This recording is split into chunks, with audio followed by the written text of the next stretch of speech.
All right, so going through this question, calculate the pH of 50 mL of 0.06 molar KOH solution.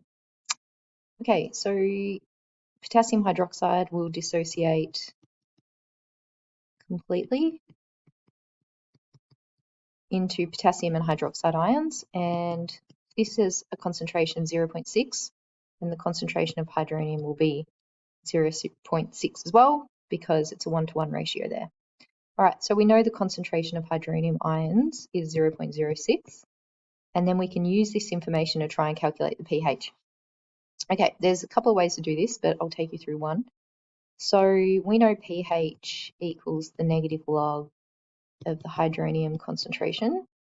So we want to find out the hydronium concentration. So we can remember that the concentration of hydroxide times the concentration of hydronium equals 10 to the negative 14. And so we know that we're dealing with concentration of hydroxide, which is 0.06.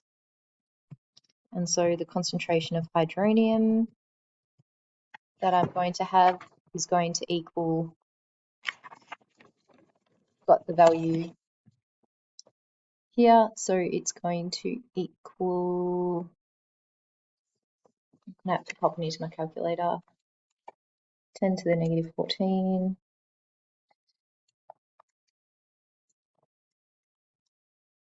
divided by 0.06, 1.7 times 10 to the negative 13. All right, so now I can use that value here to calculate the pH.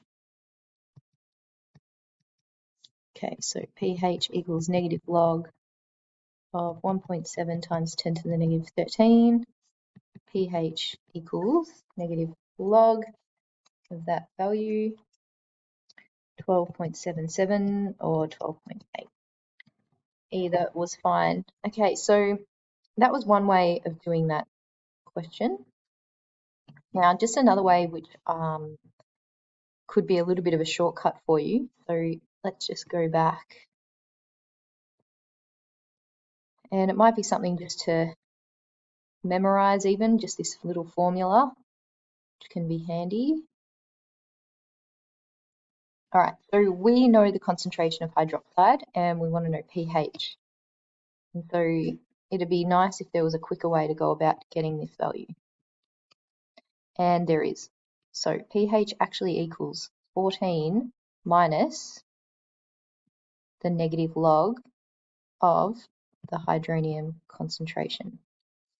Okay, now I might make another video on why that is, but if you really just plug that into your calculator, if you put in negative log of 0.06, you get the value of negative log 0.06, you get the value of 1, so a positive 1.22. It's important you do that step first, and then you say 14 minus that value. So 14 minus that 1.22